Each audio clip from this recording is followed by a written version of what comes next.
So my name is Shankar Narayan. I'm one of the volunteers of the temple. I'm not trying to, as I say, pluck hair out of the eggshell, but just looking at one of the numbers about the pi, that is 6,850 and odd divided by 20,000 equals to pi. Where did you get those numbers from? Because pi, I have always been taught or inured to believe that it is the ratio of a circle to the distance from the center. But this number was so unique, I just got curious.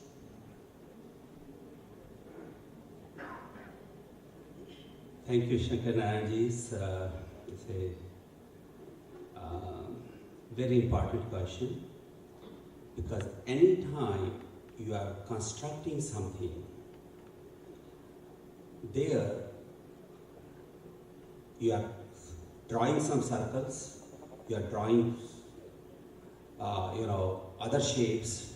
So you have to know the relationship between the circumference and the diameter. So Aryabhatta in his book chose a circle with that circumference. And then he said, if this is the circumference, this will be the diameter. And so this is how it is explained there, and from there he has, you can deduce pi is equal to 3.1416.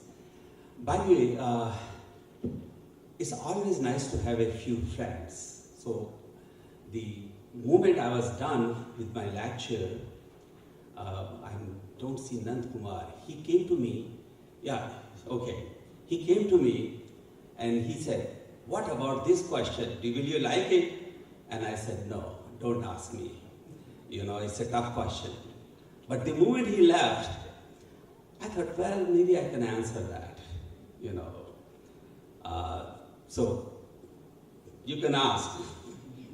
Okay. The question I asked Alok was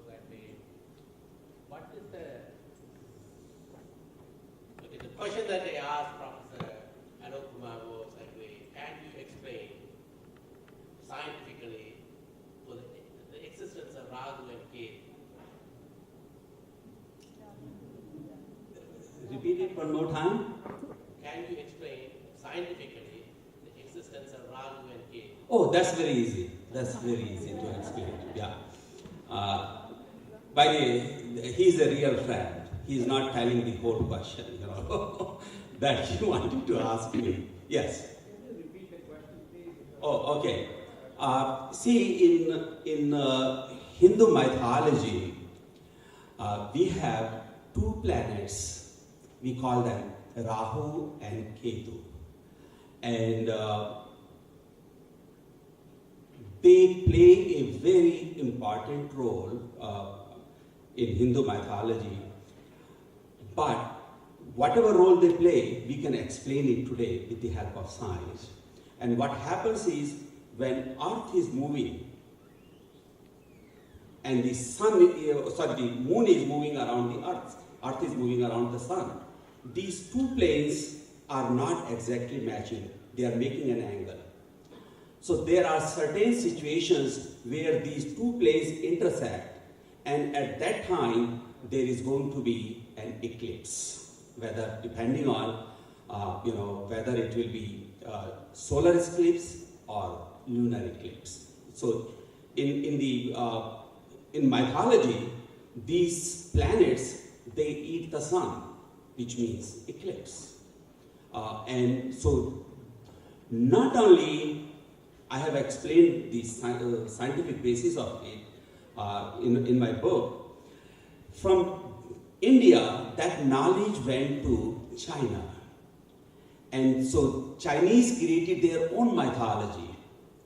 And today, they accept that, yes, this information came from India.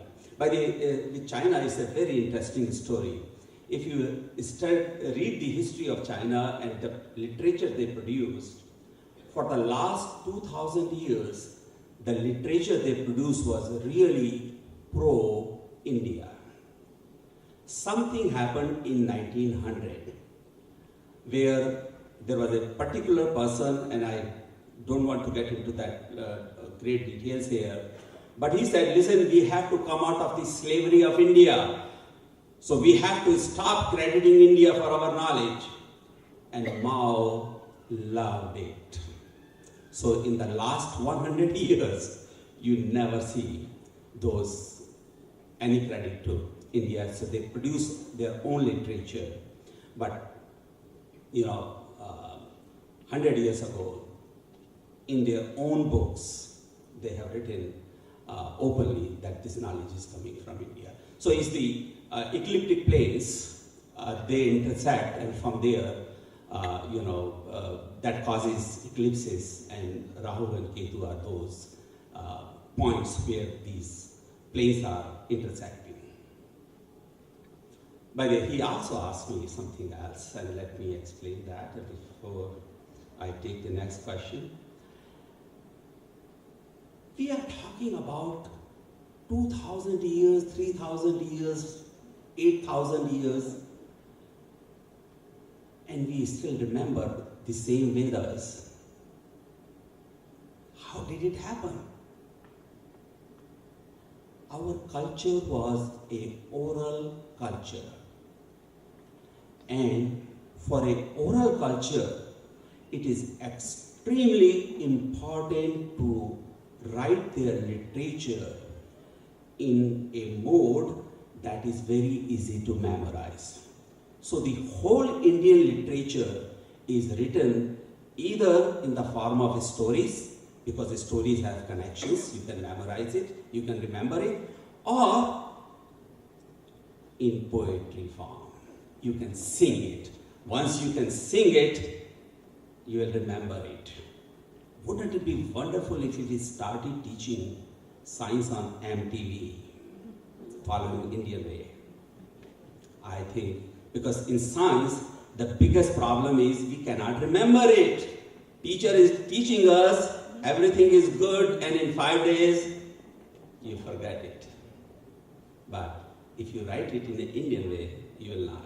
And by the way, that process is so scientific and so detailed, it will be basically another lecture. So I will not say that. Let's enter into it. Next question.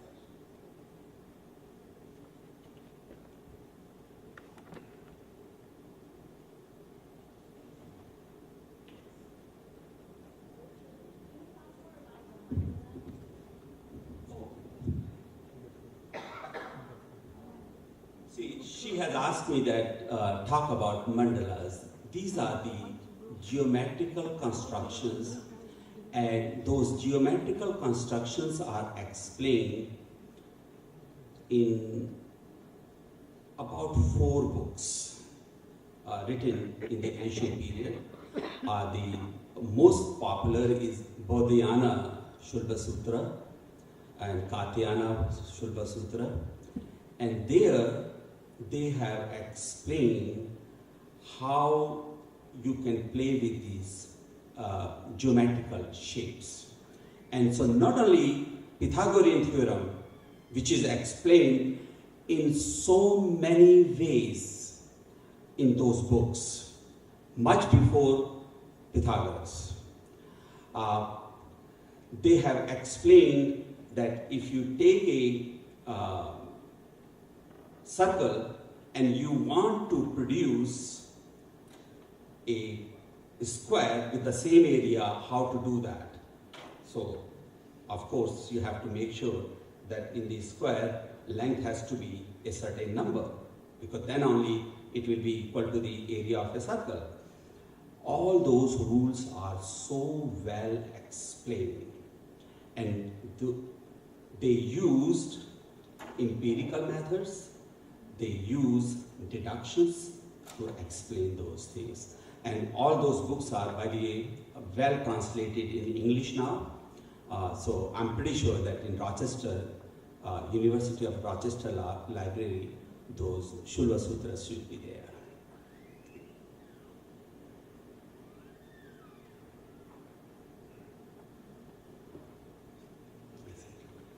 Again, yes, please.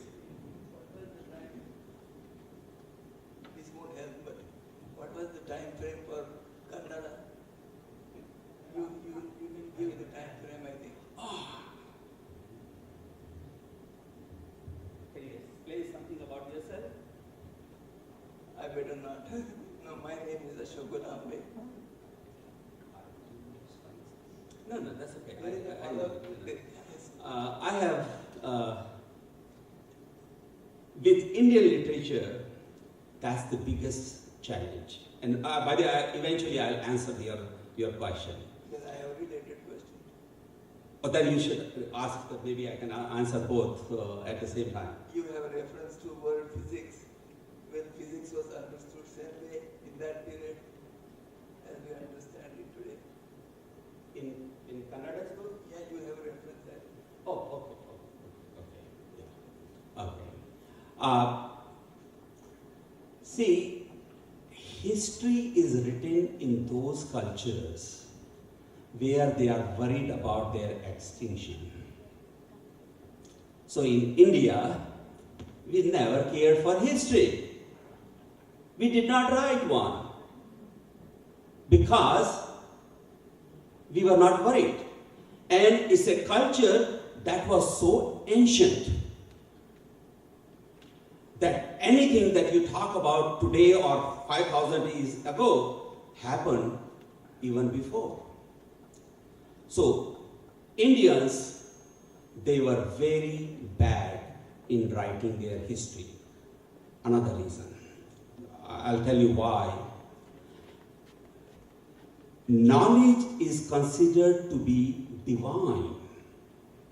That's your pathway to achieve God. If something is divine, how can you say that this is produced by Alok Kumar? That's a bad thing to do. So they never wrote the name of the authors. In Indian literature, it was a common practice for a very long time where scholars, they did not write their names on the book. So these two things. Now, after the Greek invasion, when Alexander the Great, he came to India, Ashoka had to recapture India. And you know rest of the history. Ashoka was the first person who started making monuments to define his decrees and the history. Prior to that, very little was done. It was all orally memorized.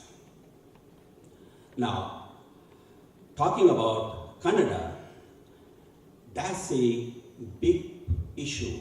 When did he live? Not only with Kannada, Vedas, when did we write those books? This is a major mystery, but let me tell you what scientists believe today. They usually assign for Kannada 6th century BC. Now, physics is not a term used by Kannada. He used some other words, but in essence, that means, physics. So that's the reason I have used those. So I'm using modern language to talk about.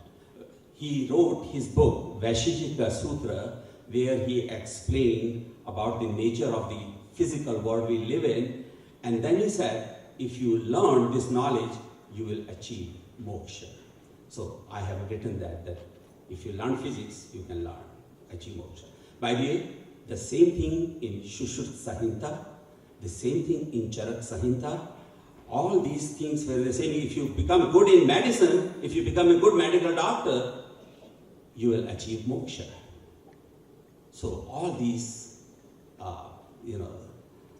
sciences, they were the pathways for moksha. And that's the way it has been. And no wonder we did reasonably well. Any other question? Yes.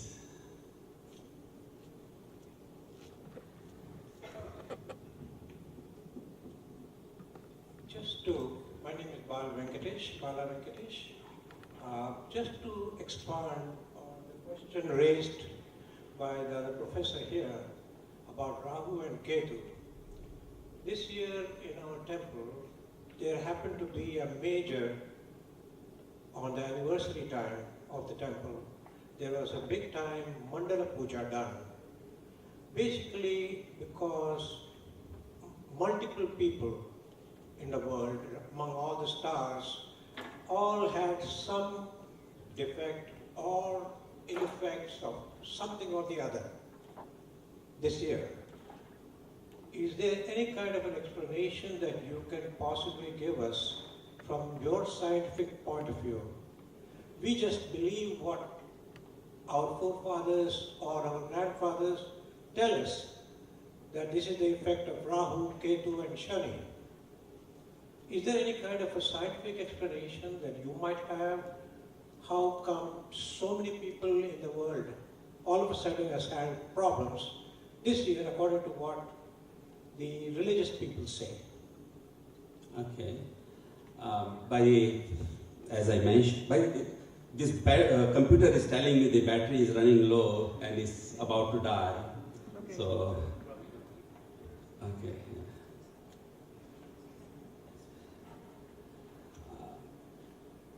As I was mentioning, truthfulness is the hallmark of Indian civilization, Indian culture, and I, in all situations, try to follow that tradition. So I'll be very honest. I have no clue why the world is falling apart in 2016. Having said that, in that's the problem when you become too old. It's hard to remember what year. But in 1982, there is a magazine in India. It's called Astrological Magazine. It is published by B.V. Raman, who is a very famous astrologer, and he was the astrologer for Indira Gandhi. He asked me that, listen, you are interested in these things. Can you find a connection between astrology and science? And that's a connection which is basically, once you find that connection and you publish it, and the physics world will know about it, that's a death sentence. Then you'll be ridiculed so badly. But I was crazy since my childhood, so I decided to take a shot at that. And with the help of some people, because I did not know about astrology, I knew very little about astrology, but I took certain basic doctrines of astrology, Hindu astrology, and tried to connect it with science. And to my complete surprise, that there are quite a few things that were highly scientific. When that happened, I thought, okay, let me see. I was convinced that means the Hindu astrologers were the great sky watchers, because that's the only way you could come up with that kind of knowledge. So I decided, okay, let me see how many Western scholars are interested in, astronomers are interested in astrology. To my complete surprise, majority of them in the medieval period. Kepler, he wrote about astrology, wrote a whole book. Newton wrote about astrology. They were all big believers of astrology. Something, when you read about Newton or Kepler today, you are never going to learn. You have to go back and dig their books which they wrote to find out that knowledge. So they were all, so there is lots of science involved. The power of these planets, as described in astrology, is matching beautifully with the scientific data. Rahu and Ketu, the cycle that we have in a Hindu horoscope is exactly equal to the period of revolution of these points, which are where these two ecliptic planes they intersect, exactly equal to. So I did that, and then I realized when I was ridiculed as a young scientist that I was told that don't do that. I stopped mentioning it in my CV, and I basically started doing that work. But there was a time I have studied that. But why it is these days, what's problem? I just blame it to Donald Trump. That's it, you know. That's my limit.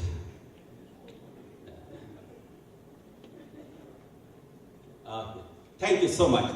It's such a pleasure to. Oh, there is a question? Please. My name is Vishwas.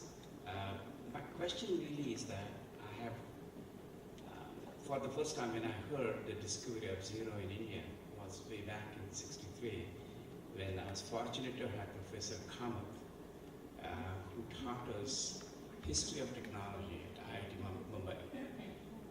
And he did mention along those lines, and some of those things that you mentioned, he did tell us that.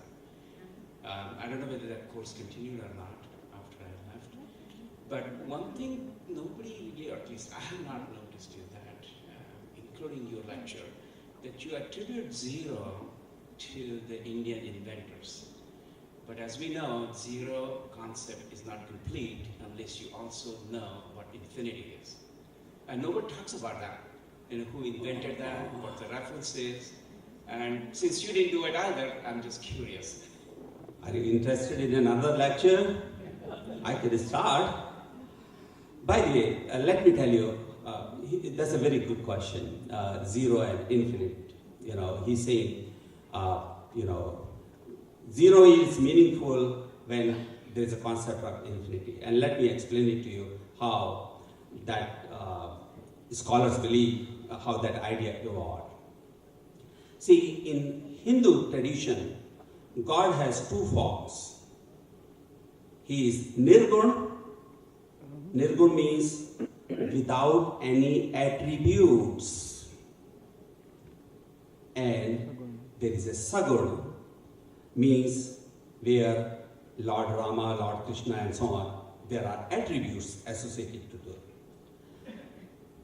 To explain God without attributes, they came up with a beautiful philosophical concept, neti neti, not this, not that. You keep doing it, whatever is left is God. It's not vacuum. That's the most profound thing, that's the essence of our existence. And that's how the concept of zero came. Now, in a word where you can attach attributes, you can say God is a male. Yes. But then you can say God is a female. Yes. You can keep assigning attributes to God. Will it ever be complete? No. And that's where the concept of infinity evolved. Now, the question is, when did we know about this concept? The answer is definitely before the beginning of Christian era. So we know for a very long time, as a mathematical entity, zero and infinity, both were defined there. Now, the issue is why I didn't mention it. The reason is, I can give 10 lectures and still it will be incomplete. We are so fortunate that we are a part of a civilization that contributed so much.